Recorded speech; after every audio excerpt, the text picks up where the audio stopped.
Hi, this is Mo from Pawl-Frederico Photography, and I'm here today with a special surprise.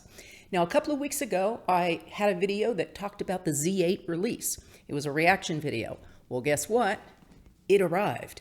Now, the Z8 is a bit of a monster, and it was actually put up for sale yesterday. It's on back order everywhere, but I am a member of Nikon Professional Services, so I was able to get mine, and it arrived first thing this morning. Now, let's unbox this baby.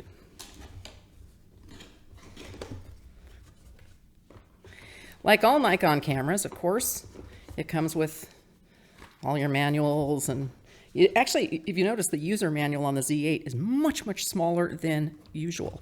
The user manuals are normally much bigger. So inside we have, of course, the strap. I never use the straps, but here you go. Battery charger. It's always nice to have an extra battery charger. I don't use this because I have an aftermarket one that charges batteries 2 at a time.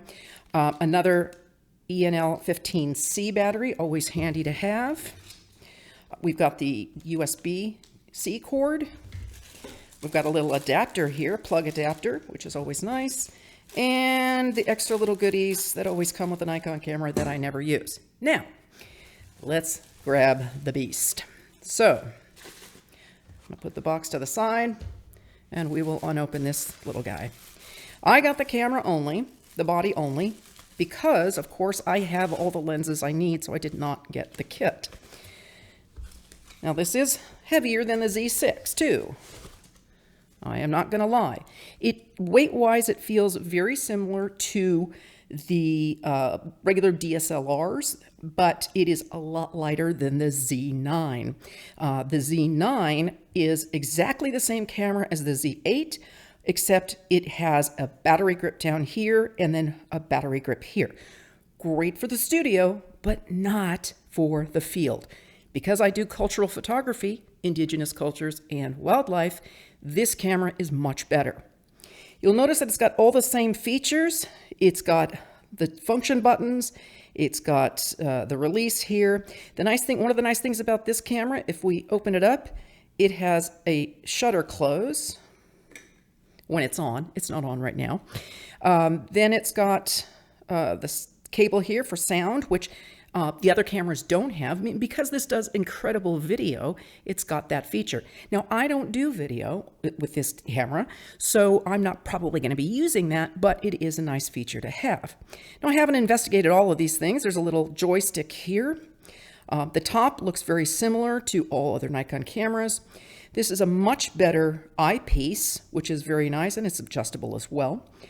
And then we've got another function button here. There are a couple of things different. This button is a little different. We've got all the other menu. All of these things are in the same position, which makes it very nice. Now, let's pull off the plastic. If we open it up, bring it out like this, it comes out. It's a pretty good tilting screen, nice big screen, same as the Z6, which I really like. Everything else looks identical. Inside, we've got the 2 slots as normal.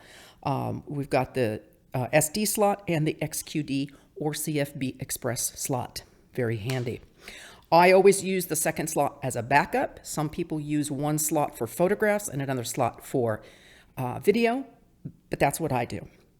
And of course, everything else is set up exactly like it should be. So this actually weight-wise is not a problem. Like I said, I think it's actually a hair lighter than my D500 DSLR, but it is considerably lighter than the Z9 and a bit heavier than the Z6. Still, all in all, a very light camera, especially for as much as it can do. It's really, really well built. It feels solid. And of course, it does have the hot shoe here. There is no built-in flash, as a pro camera will not have one. And there we go. So yeah, that's the Z8, and I can't wait to get it out in the field. And that video will be coming up shortly.